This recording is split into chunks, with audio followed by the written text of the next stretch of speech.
You who have watched with growing concern the ways in which the world around us has been ravaged in the pursuit of the almighty dollar. You who are concerned with the state of the planet that we are leaving for our children and our grandchildren and those generations yet unborn. This is not a message of divisiveness, but cooperation.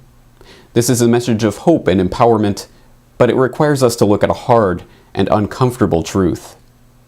Your movement has been usurped by the very same financial interests you thought you were fighting against. You have suspected as much for years.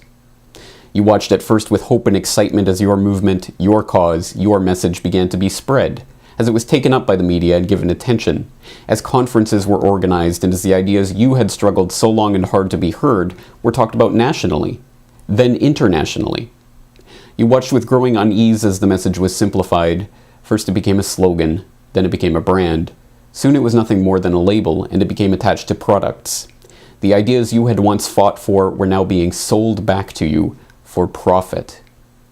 You watched with growing unease as the message became parroted, not argued, worn like a fashion rather than something that came from the conviction of understanding. You disagreed when the slogans and then the science were dumbed down, when carbon dioxide became the focus and CO2 was taken up as a political cause. Soon it was the only cause. You knew that Al Gore was not a scientist, that his evidence was factually incorrect, that the movement was being taken over by a cause that was not your own, one that relied on beliefs you did not share to propose a solution you did not want. It began to reach a breaking point when you saw that the solutions being proposed were not solutions at all, when they began to propose new taxes and new markets that would only serve to line their own pockets. You knew something was wrong when you saw them argue for a cap-and-trade scheme proposed by Ken Lay, when you saw Goldman Sachs position itself to ride the carbon trading bubble, when the whole thrust of the movement became ways to make money, or spend money, or raise money from this panic. Your movement had been hijacked. The realization came the first time you read the Club of Rome's 1991 book, The First Global Revolution, which says, "In searching for a common enemy against whom we can unite, we came up with the idea that pollution, the threat of global warming, water shortages, famine, and the like would fit the bill. All these dangers are caused by human intervention in natural processes, and it is only through changed attitudes and behavior that they can be overcome. The real enemy, then, is humanity itself."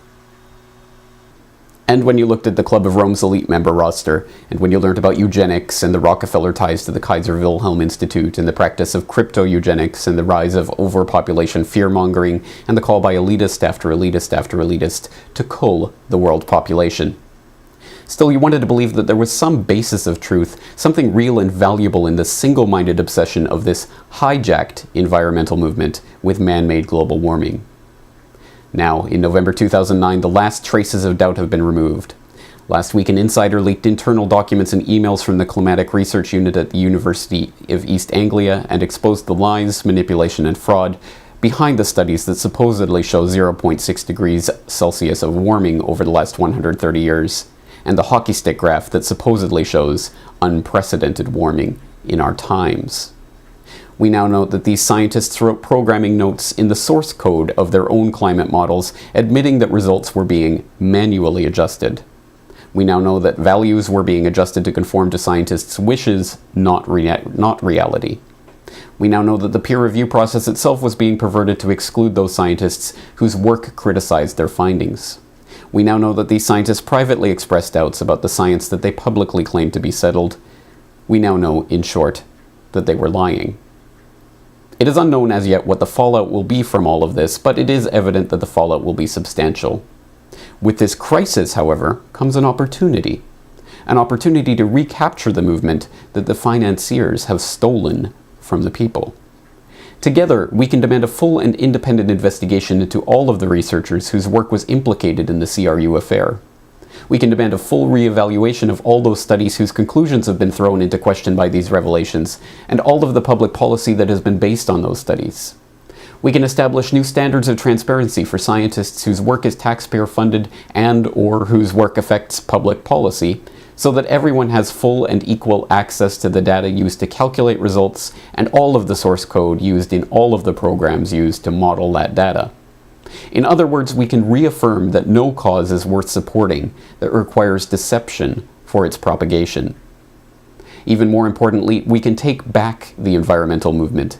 We can begin to concentrate on the serious questions that need to be asked about the genetic engineering technology, whereby hybrid organisms and new, never-before-seen proteins that are being released into the biosphere in a giant, uncontrolled experiment threatens the very genome of life on this planet. We can look into environmental causes of the explosion in cancer and the staggering drops in fertility over the last 50 years, including the BPA in our plastics and the anti-androgens in the water. We can examine regulatory agencies that are controlled by the very corporations they're supposedly watching over. We can begin focusing on depleted uranium and the dumping of toxic waste into the rivers and all of the issues that we once knew were part of the real environmental movement. Or we can, as some have, descend into petty partisan politics. We can decide that lies are okay if they support our side. We can defend the reprehensible actions of the CRU researchers and rally around the green flag that has long since been captured by the enemy. It's a simple decision to make, but one that we must make quickly before the argument can be spun away and environmentalism can go back to business as usual.